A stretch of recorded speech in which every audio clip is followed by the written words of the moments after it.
Bonjour bien-aimés dans le Seigneur, nous nous retrouvons encore dans notre émission Religion et Société. La fois passée, certainement, que les gens se sont posé la question, mais c'est quoi cette histoire de dire que la Bible en elle-même n'est pas la parole de Dieu? Nous allons lire une écriture, parce qu'aujourd'hui nous parlerons de l'ombre et de la réalité. Juste une écriture, Ésaïe, c'est le verset que je vous ai donné la fois passée. Nous sommes avec vous dans le livre d'Ésaïe, chapitre 29. Écoutez, je lirai avec vous le verset 11. L'Écriture dit ceci: « Toute la révélation est pour vous comme les mots d'un livre cacheté, que l'on donne à un homme qui sait lire en disant, « Lis donc cela », qui répond, « Je ne le puis, car il est cacheté. » Il est comme un livre que l'on donne à un homme qui ne sait pas lire en disant, « Lis donc cela », et qui répond, « Je ne sais pas lire. » C'est étonnant. On donne à celui qui sait lire, il dit « ne sait pas lire ». À celui qui ne sait pas lire, il dit qu'il ne sait pas lire. Vous comprenez? C'est là où nous avions dit que la parole de Dieu est cachetée, scellée. Je répète encore. Donc, la parole de Dieu n'est pas la répétition des versets bibliques. Tu viens répéter. Dieu a tant aimé le monde qu'il a donné son... Tu répètes. Ce n'est pas non plus un commentaire des textes bibliques. Or, souvenez-vous que je vous ai dit la fois passée que le Seigneur a amené Moïse au sommet de la montagne pour concevoir ce que c'est le tabernacle. Quand il est descendu, il a fait le tabernacle sur la terre. Donc, le tabernacle était une ombre de la réalité céleste. C'est là que nous allons devoir marcher pour que les gens comprennent ce que c'est l'ombre et la réalité. Vous allez comprendre qu'en réalité, Dieu, il s'est projeté sur la terre. Donc sur la terre, nous avions l'ombre de Dieu lui-même. Le mouvement de ce qui se passe sur la terre n'est que l'ombre du céleste. On lira encore 2 ou 3 écritures. Voici un verset important dans la compréhension de ces choses. Quand Dieu sort de l'éternité, au commencement, qu'est-ce que Dieu dit? Dieu dit, créons l'homme à notre image, selon notre ressemblance. Il y a des gens qui se sont posé la question de savoir, bon, quand Dieu disait que créons l'homme, Dieu était-il avec les anges? Était-il avec le Fils, avec le Saint-Esprit? Point d'interrogation. Religion et société, nous répondons à ces questions. Et Dieu va créer l'homme à son image, et c'est à ce moment-là que l'ombre va devoir commencer. Dieu dit, créons l'homme à notre image. C'est là où la question de l'ombre commence. Vous comprenez que l'image ne peut pas être une réalité. Parce que l'image n'est que l'ombre d'une réalité. Je voudrais attirer votre attention sur un fait. Ceci est très important.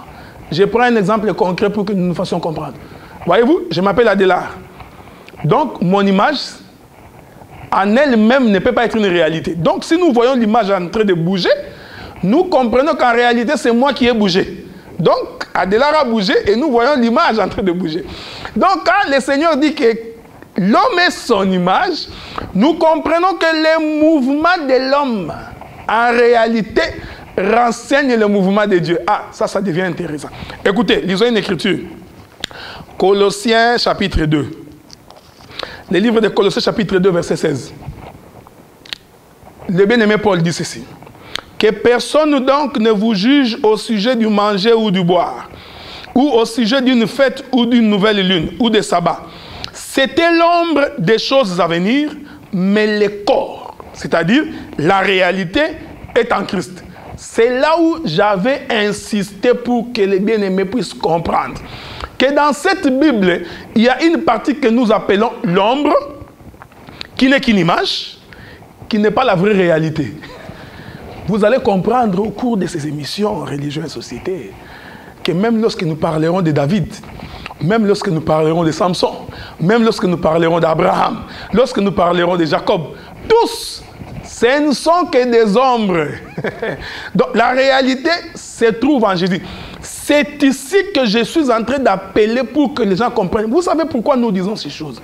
Parce que nous remarquons que la communauté africaine et caribéenne, qui a l'amour de Dieu, des fois est tombée dans ce que j'appelle moi la religion pour la religion. Parce que nous avons besoin d'une religion qui produit. Écoutez ce que Salomon dit. Salomon dit, encore un peu de sommeil et la pauvreté te surprendra. Donc, il faudrait que les leaders de ces mouvements religieux, qu'ils soient capables de mobiliser pour que les gens se mettent au travail. Et ça, nous sommes en train de préciser. Tant qu'ils ne comprendront pas le cachet de l'écriture, ils ne peuvent pas saisir ce que Dieu a dit. Encore quelque chose. Écoutez, Hébreux, on va courir très vite pour comprendre quelque chose. Nous sommes dans le livre des Hébreux, dans son chapitre 10. La Bible dit ceci. Nous sommes dans Hébreux chapitre 10, à partir du verset 6. Tu n'as agréé ni holocauste ni sacrifice pour les péchés. Alors j'ai dit, voici je viens. Dans le rouleau du livre, il est question de moi. Maintenant, nous comprenons que de Genèse en Apocalypse, c'est de Jésus qu'il est question. La grande préoccupation ici, c'est de comprendre comment est-ce que toute écriture de cette Bible ici cache le mystère du royaume. Comment est-ce que toute écriture dans cette Bible ici renseigne sur la personne de Jésus. C'est là où j'avais dit, il ne suffit pas de répéter. Parce que la répétition, tout le monde est capable de le faire. Et c'est alors que vous comprendrez que le Seigneur a fait que d'un côté, qu'il y ait l'ombre, que nous appelons dans un autre langage l'ancienne alliance, et de l'autre côté, qu'il y ait ce qu'on appelle la réalité. Vous comprenez que la réalité va commencer avec la personne de Jésus. C'est pourquoi il a précisé que la loi, les prophètes et les psaumes, tous ont parlé de moi. Que la loi a subsisté jusqu'à Jean. À partir de lui-même, nous avons la réalité de ces choses. C'est pourquoi nous attirons votre attention pour que dans les émissions qui vont venir, nous allons devoir examiner de quelle manière nos églises fonctionnent dans la communauté. De quelle manière ils sont en train d'opérer. Quels sont les objectifs poursuivis. Parce que nous ne croyons pas que le Seigneur peut rassembler son peuple. Vous comprenez ce que nous disons? Parce qu'aujourd'hui, il y a beaucoup trop de choses qui se font, qui n'ont rien à voir avec ce que nous appelons la religion chrétienne. C'est pourquoi il est important que nous puissions préciser ces choses, afin que vous compreniez. Donc, ce que nous appelons l'ombre, comprenez que l'ombre a commencé depuis Adam. Parce que Adam lui-même était une ombre. Il était l'image. L'image de qui? De Dieu. Je vous pose encore une question, parce que c'est là où nous vous soulevons des questions. Quand la Bible dit que l'homme est l'image de Dieu, il y a des gens qui ont dit non, l'image de Dieu veut dire c'est l'esprit. Non, l'esprit n'est pas l'image. On va y arriver. Pour comprendre l'image, il faut saisir la réalité. C'est-à-dire, la réalité bouge, on voit l'ombre bouger. Ainsi, vous allez comprendre que tous les mouvements d'Adam, tout ce que Adam faisait, en fait, c'était Dieu lui-même qui bougeait. Mais pour quel but? Parce que le livre d'Amos nous dit, Dieu ne fait jamais quelque chose sans un but. Tout ce que Dieu fait, il le fait avec un but. C'est pourquoi vous allez constater. Je vous donne, ça c'est un apéritif, que lorsque le Seigneur voulut créer Ève, qui était la femme d'Adam, le Seigneur n'a pas pris encore la terre pour former Ève. Qu'est-ce que Dieu fait? Il prend Adam, il le fait coucher. Dans un autre langage, Dieu l'avait frappé de la mort. Il va ouvrir sa côte. De sa côte, il va tirer la femme.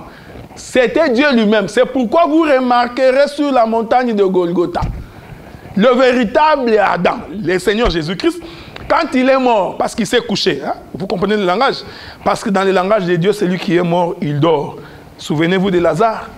On lui a dit que Lazare est mort. Jésus répond, non, Lazare n'est pas mort, il dort.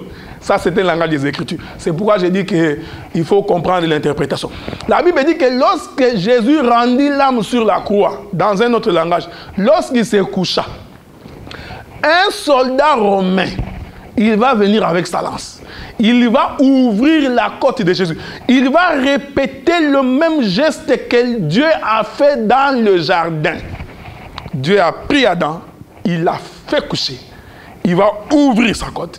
De sa côte, il va soutirer pour faire la femme.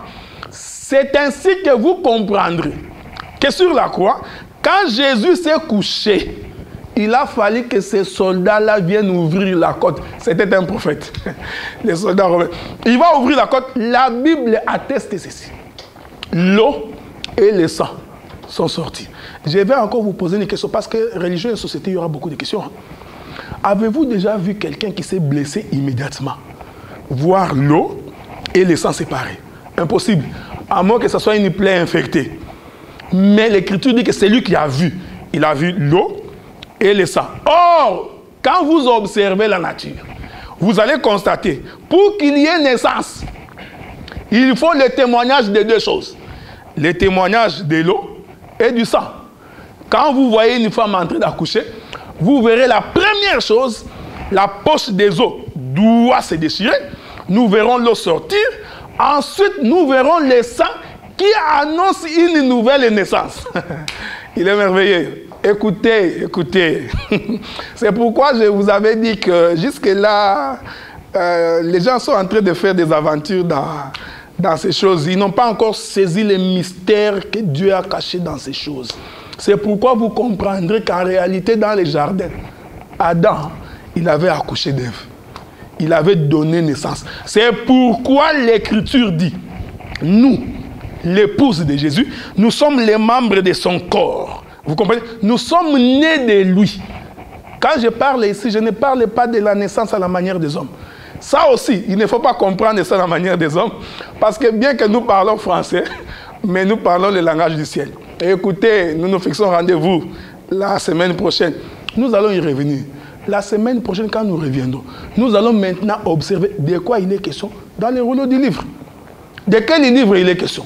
Cette question, nous la répondrons la semaine prochaine dans l'émission Religion et Société sur Malaika TV. Bonne journée à vous tous.